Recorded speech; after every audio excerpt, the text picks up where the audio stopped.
É possível dialogar com Deus de forma ousada e ao mesmo tempo reverente? A oração pode interceder por pessoas que sequer estão buscando a Deus?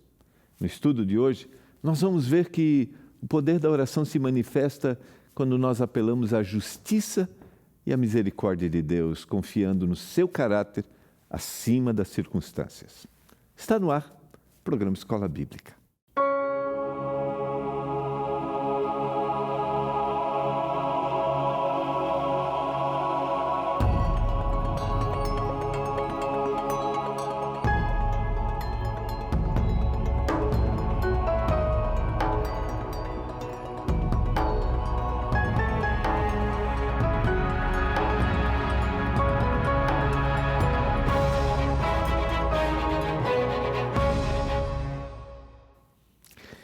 Olá! Como é que você tá? Tudo bem?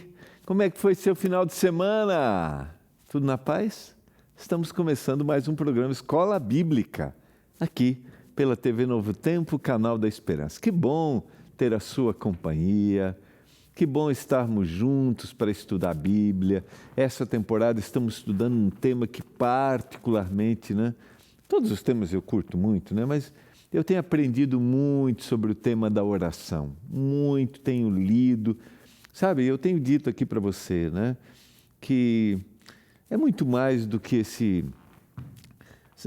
um ritual, Não, na realidade não é um ritual que a gente tem, é uma disciplina espiritual, porque a gente cresce, mas a oração é esse encontro com Deus, ela pode não mudar as circunstâncias, mas ela muda o nosso interior.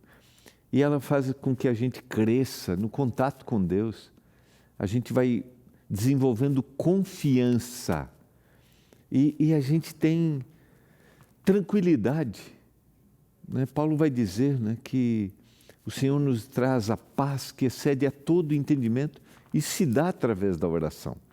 Por isso é um tema inesgotável, sempre vale a pena a gente conversar aqui. E hoje nós vamos entender um pouquinho mais sobre a oração dentro da perspectiva de intercessão. Muito interessante, tá? Lembrando que esse estudo é um estudo que está no hall de estudos aí da nossa instrutora bíblica virtual, a Esperança, que você estuda pelo WhatsApp, pelo telefone. Você já salvou o número da Esperança? Está aqui, ó. Olha aqui, ó. Salva esse número aí no seu celular. 12 982 00 0062. 12 982 00 0062. Salva esse número e escreve: quero estudar. Bem simples. Aí ela vai te fazer uma pergunta, se realmente você quer estudar, você vai responder. Sempre as respostas serão A, B ou C, tá? Aí depois ela vai te mandar a lista de estudos. Você vai escolher a letra O de oração e aí você começa a fazer os estudos e vai interagindo com a Esperança. São textos bíblicos e você vai aprofundar nessa disciplina espiritual que é esse encontro com Deus que se chama oração. Tá bom?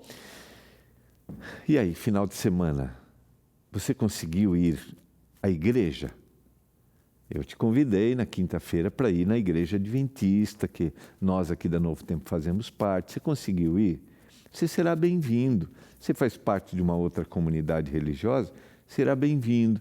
Temos inúmeras atividades ali para crianças, para os jovens, adolescentes, juvenis. A gente tem uma área que chama Clube de Desbravadores. É uma espécie de escotismo, mas vai desenvolver aspectos físicos, emocionais, espirituais, vai ter atividades no campo. Tem também os aventureiros, que são para os menores. Acho que é de 6 a 9 e de 9 a 15 são os desbravadores. É essa a idade aí. Então, e não precisa ser membro de uma comunidade adventista para participar. Todos são bem-vindos. Tá bom? Vamos orar e vamos estudar o tema de hoje, a oração dentro de uma perspectiva de intercessão. Senhor, nós estamos juntos para estudar a Tua Palavra. Faça-nos entender, faça com que a gente compreenda e que a gente viva isso. No tema de hoje, que sejamos pessoas que intercedam por outras pessoas e que a gente perceba quanto isso vai mudar a gente. Eu clamo, meu Deus, em nome e por amor de Jesus. Amém. Vamos lá? Eu quero convidar você a abrir a Bíblia. Você sabe que um dos personagens do Antigo Testamento, do livro de Gênesis, um dos grandes personagens, a gente já estudou ele algumas vezes aqui, é Abraão. E Abraão tem um sobrinho que ele cria, que está próximo, é alguém que ele desenvolve aí a proximidade, eles enriquecem muito, está no capítulo 13 isso, até o momento em que Abraão e Ló, eles têm que se separar.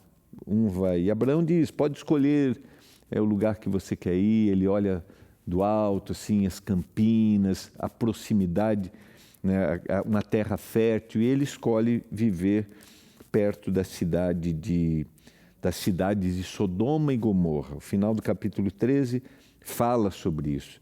E o texto enfatiza, né, que as cidades, que os homens de Sodoma eram homens maus e grandes pecadores contra o Senhor. E Ló, diz, foi armando as suas tendas até Sodoma. Ele foi gradativamente se aproximando, não só da cidade, mas ele vai se aproximando da própria cultura que Sodoma oferece. E essa é uma reflexão que eu sempre gosto de fazer, até já falei em algumas comunidades, algumas igrejas sobre isso, esse processo de assimilação que a gente tem, abandonando os nossos princípios e assimilando aquilo que a cultura apresenta. Eu já disse aqui, nem toda cultura é má, a cultura se torna ruim quando ela vem de encontro àquilo que a gente acredita. E a gente precisa ter percepção. E o que acontece com Ló? Ló vai absorvendo essa cultura. Sodoma e Gomorra são cidades que os homens se afastam de Deus, até chegar o momento em que Deus decide destruir Sodoma e Gomorra. E aí a gente vai entender hoje que Abraão, que é o tio, vai interceder por Sodoma e Gomorra. Vai interceder pelas pessoas de Sodoma e Gomorra. O texto não deixa isso apresenta de forma clara, mas também dentro da minha perspectiva, ele sabe quem é Ló, sabe os desafios que Ló enfrentava nessa cidade, porque se você estudar o texto, por exemplo, que é o capítulo 19, você vai perceber que Ló se torna alguém importante naquela cidade. Ló se torna alguém que influencia aquela comunidade também. É alguém que prospera, ele mesmo é questionado pelos homens quando vão afrontar lá, querendo tomar os anjos que estavam, os dois homens que depois se revelam como anjos para Ló. Eles dizem assim, acaso você estrangeiro quer se tornar juiz entre nós? E a gente sabe que em determinado momento Abraão ajuda os reis de Sodoma e Gomorra a serem libertos de um ataque. Então Ló se torna alguém influente, alguém importante na cidade, só que é alguém que vai assimilando a cultura. Pedro vai fazer uma descrição desse episódio, dizendo que Ló é um homem justo, e aí quando você olha para a história, mas aonde tem justiça, né? Aqui. Mas é que Ló se incomodava com o ambiente daquela cidade. Ele se incomodava, só que de alguma forma está sendo envolvido por esse ambiente. Dentro desse cenário, vai aparecer um momento de intercessão. Eu acredito que Abraão não só intercede nesse momento, nessa conversa, e a gente vai ver, mas esse era um clamor e uma súplica que ele tinha pelo seu sobrinho e por sua família recorrentemente. E essa é uma coisa importante para a gente aprender sobre interceder por alguém. Isso tem que ser algo sistemático.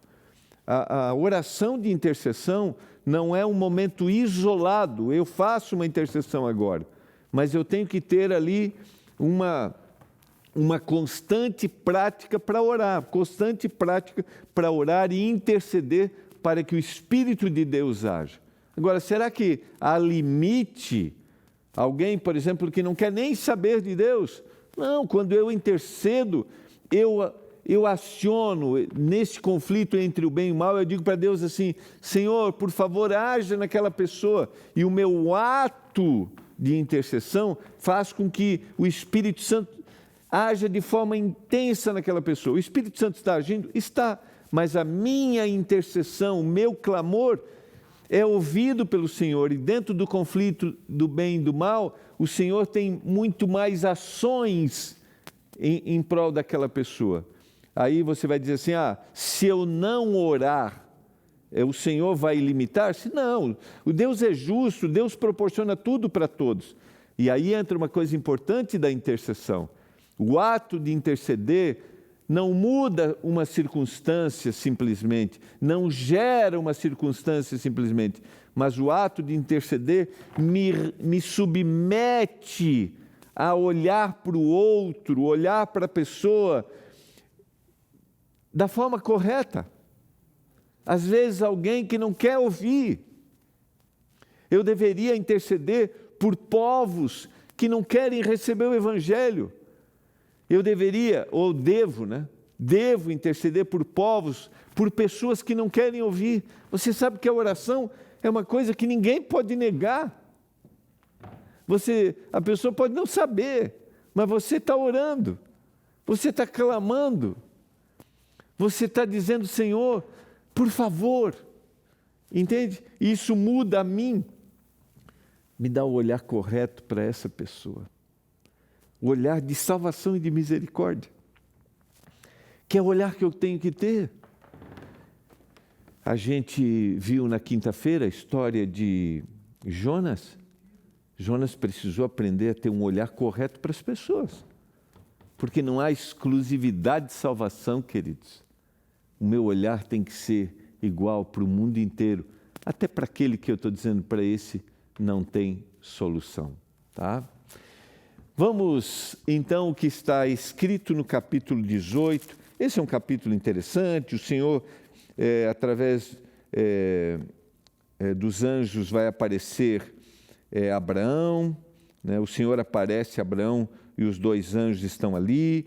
Ele aparece, ele vai cumprir, vai ratificar a promessa da vinda do herdeiro. E aí, a partir do verso 22, a gente tem: assim aqueles homens partiram dali e foram para Sodoma, mas Abraão ainda permaneceu na presença do Senhor. E aproximando-se, Abraão perguntou: será que vais destruir o justo com o ímpio? Eu só queria voltar no verso 18, até o verso 21, porque o Senhor diz que vai falar para Abraão. No verso 17 ele diz assim: disse o Senhor: ocultarei a Abraão o que eu estou para fazer? Visto que Abraão certamente virá a ser uma grande e poderosa nação, e nele serão benditas todas as nações? Porque eu o escolhi para que ordene aos seus filhos a sua casa depois dele, a fim de que guardem o caminho do Senhor e pratiquem a justiça e o juízo, para que o Senhor faça vir sobre Abraão o que tem falado ao seu respeito. Acaso, diz o Senhor, eu vou esconder de Abraão isso? Aí ele disse mais o Senhor com efeito. Aí ele vai contar: o clamor de Sodoma e Gomorra tem se multiplicado, e o seu pecado tem se agravado muito. Descerei e verei se de fato o que tem praticado corresponde a esse clamor que é vindo até mim. E se assim sabê-lo-ei. Aqui não está dizendo que Deus não sabia o que estava acontecendo. Deus sabe todas as coisas, mas aqui é uma ideia de juízo, de confirmação. Assim como no fim, Deus sabe todas as coisas, Deus sabe, aquele que está escolhendo estar do seu lado, mas um dia Deus vai revelar todas as coisas, porque é o caráter de Deus que está sendo questionado. Será que realmente Deus é justo? Essa é a grande questão. E o Senhor vai dizer. E aí vem o verso que a gente acabou de ler. E aqui esse verso tem um detalhe interessante, que eu quero destacar. O final do verso 22. E Abraão permaneceu na presença do Senhor. Originalmente, esse texto quer dizer que o Senhor permaneceu na presença de Abraão. Mas o que isso significa? Porque a ideia parece ser uma ideia, né? Humanamente é o homem que vai na presença de Deus, porque o homem se torna aquele que olha o seu adorador. Mas aqui a ideia de que Deus está na presença de Abraão quer dizer que o Senhor veio até ele. O Senhor veio para salvar, porque é o Senhor que tem a intenção. E a gente vê isso no Éden, o Senhor vai atrás. O Senhor, a gente vê isso através de Jesus Cristo, que se esvaziou, assumiu a forma de servo e veio, se humilhou. Sempre a intenção de salvar é uma intenção divina. E aqui é a intenção divina. Olha que coisa bela, né? Mais uma vez, o Deus que se aproxima. Isso é totalmente diferente de qualquer ideia pagã. O Deus que se aproxima. E aí, Abraão se aproxima, né, agora dele e diz: será que vais destruir o justo com o ímpio? Será que o Senhor vai ser realmente justo? Se houver por acaso 50 justos na cidade, ainda assim destruirás e não pouparás o lugar por amor dos 50 justos que nela se encontram? Abraão não está duvidando, mas ele está intercedendo, porque ele sabe da justiça divina. E essa intercessão se torna até ousada. E olha como o verso diz: longe de ti fazeres tal coisa, matar o justo com o ímpio, como se o justo fosse igual ao ímpio. Longe de ti, será que o juiz de toda a terra não faria justiça? Eu sei que o Senhor é justo. Então o Senhor diz para ele: se eu encontrar 50 justos dentro da cidade de Sodoma, eu vou poupar a cidade toda por amor a eles. Tá bom? É isso que você quer ouvir? Abraão continuou. E aqui eu fico pensando, né, nesse meditar, nessa reflexão. Eis que me atrevi a falar com o Senhor, eu que sou pó e cinza, caso faltarem 5 para 50 justos. 45. Destruirás por isso toda a cidade? Deus respondeu: não a destruirei se eu encontrar ali 45. Tá bom? Então Abraão disse: e se por acaso houver ali apenas 40? Deus respondeu: não o farei por amor aos 40. Poderia terminar aqui, mas Abraão é ousado no seu clamor, na sua intercessão. E aqui, pensamento meu agora, tá? Ele sabe quem está lá. Ele sabe por quem ele intercede. Ele sabe por quem ele clama. Isso está claro dentro da descrição histórica. Lá havia seu sobrinho Ló, sua família, que ele deseja que seja salva, sejam salvos. Ele continua. O texto diz: Abraão insistiu: não se ire o Senhor, se eu continuar a falar, se houver ali apenas 30. O Senhor respondeu: não o farei se eu encontrar ali 30. Verso 31, Abraão continuou: eis que me atrevi a falar ao Senhor, e se por acaso houver ali apenas 20? O Senhor respondeu: não vou destruir por amor de 20. Finalmente, Abraão disse: não se ire o Senhor se lhe falo somente mais esta vez. E se por acaso houver ali apenas 10? O Senhor respondeu: não a destruirei por amor aos 10. Quando acabou de falar com Abraão, o Senhor se retirou e Abraão voltou para onde estava antes. Você percebe a sucessão, você percebe a insistência. Isso revela muito sobre a intercessão, porque a intercessão, ela tem que ser constante, ela tem que ser intencional, ela tem que ser persistente. É um clamor diante de Deus. E somente aquele que vai desenvolvendo essa confiança tem essa ousadia. Senhor, por favor, não é uma questão de cobrar Deus, não é sobre isso. Às vezes a gente confunde isso com: o Senhor vai me honrar, Não, não é sobre isso. É sobre, Senhor, tenha misericórdia de mim. Porque quando eu digo, o Senhor vai me honrar, eu estou me colocando num pedestal superior. E quando eu digo, Senhor, por favor, tenha misericórdia, eu estou me colocando sob a sua proteção, sob o seu cuidado, dizendo, Senhor, o Senhor é que é soberano. O Senhor é que sabe todas as coisas. E eu preciso de Ti. Entende a diferença? Daquele que exige, daquele que quer e daquele que clama. Se houver ali 50, se houver ali 45, se houver 40, se houver 30, 20, 10, o Senhor vai salvar. Entende que é um clamor, uma busca. Se eu estou falando para você hoje, que precisa ser determinado, clamar insistentemente por alguém, não desista, que essa seja uma prática constante, não de exigir, mas de reconhecer e de clamar por misericórdia. Assim, quando destruiu as cidades da campina, Deus se lembrou de Abraão e tirou Ló do meio da destruição. Não haviam 10, queridos. Quando subverteu as cidades em que Ló tinha morado. Ló, sua esposa e suas filhas foram as que saíram da cidade. A esposa volta para a cidade, corre, retorna para a cidade. E Ló e suas filhas são salvas. Sabe o que isso revela? Que Deus jamais vai destruir aquele que foi fiel a Ele.